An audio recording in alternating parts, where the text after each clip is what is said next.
Hey guys, this is Nate from RunDreamAchieve.com. Today's video I want to talk on lactate threshold and onset of blood lactate accumulation. Okay, this sounds very technical, but it's really sort of, we've all heard about anaerobic threshold running or lactate threshold running, and it's very, very critical to, especially if you're trying to run fast over a long period of time, to really train optimally to be able to clear lactic acid faster than it's building up. And unfortunately, it's difficult to train at this intensity for long periods of time, but it can be done.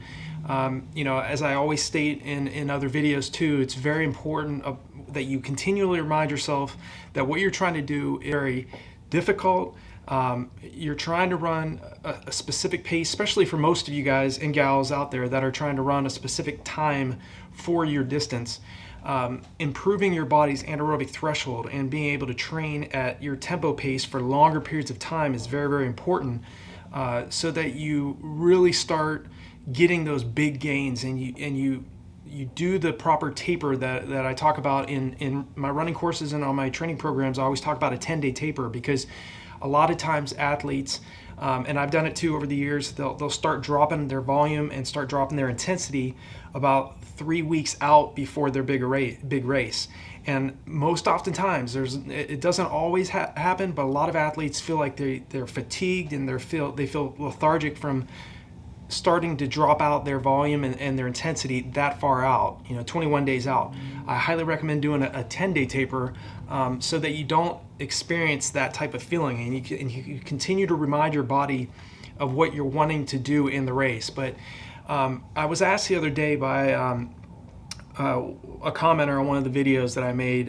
John asked a question that, in terms of when you're preparing for a marathon race, is it better to train doing those Yazos 800s we talked about in a previous video, or is it better to maybe just do mile repeats at more like 5K race pace or 10K race pace, or is it better to do anaerobic threshold type runs that are like, say, 3 repetitions of 3 miles on the roads or on the track?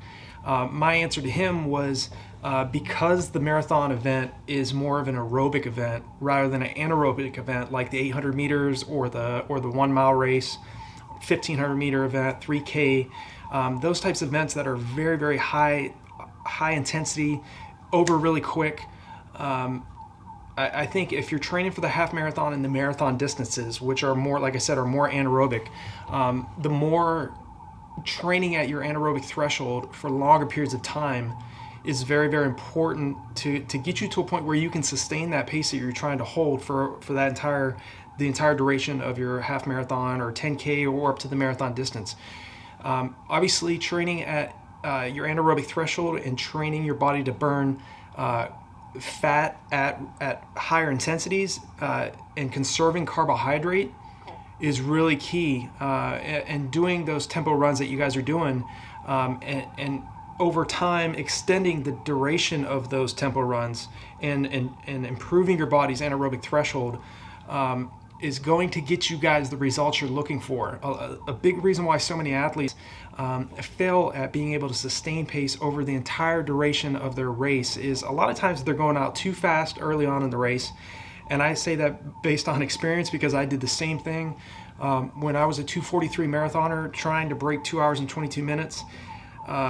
I simply was not prepared at that time to drop from 2:43 to 2:21:59 immediately. I had to learn the lesson of allowing my body time to adapt to the hard anaerobic workouts I was doing on the track, those VO2 max workouts that we talk about, where you're doing, like, say, repeat 800 meters, repeat 300s on the track, where you're really working your VO2 max, you're closer to your maximum heart rate.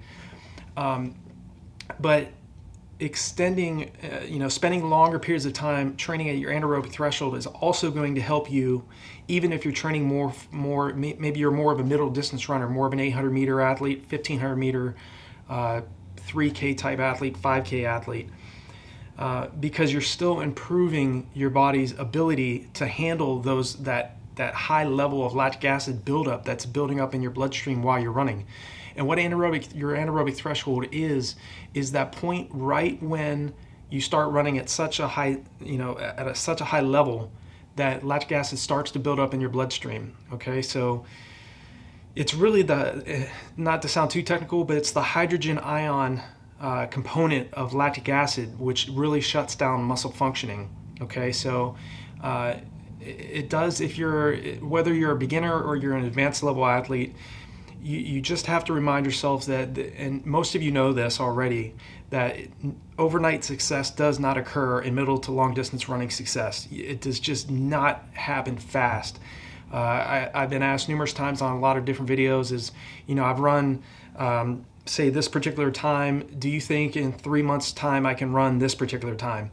It's a tough question to answer because I don't know what everybody's physiological capabilities is different. Some athletes, such as myself, don't really have a lot of talent, but have a ton of work ethic and drive and motivation to get to the next level. So what they're lacking in talent, they're making up for with their work ethic. So you might be one of those types of athletes that don't have so much talent, but you do have the willingness and you do have the drive and the motivation to get out the door, put in the workouts, doing the double workouts 6 to 7 days a week, if that's where you're currently at. That occurs from when you start running too fast, when you're not 100% prepared to be able to sustain that pace over a long period of time. I think if you're patient enough and you allow your body time to recover from all those hard workouts you're doing, that's why I say always jog on your recovery days, not to get caught up with what pace you're running at. I would highly recommend just focusing on, if you already know the route that you have, say it's like a 3 or 4 mile, 5 mile route. Don't even wear your watch on your recovery days. You need to focus on recovery and jogging on those easy days so you can really get the highest return on your investment that you possibly can get, so that you're able to, your body's, and I talk on the training concept of super compensation. I want you guys to definitely research that. Your body will always be very, very weakened from the hard workouts, but about 48 hours after the initial workout that you're doing, your body's going to just shoot up in terms of being stronger, much stronger from the initial workout you did. But it's so critical that you guys take it easy on those recovery days so that you can, over time, be able to extend the amount of time you're training at your anaerobic threshold. So you're improving your body's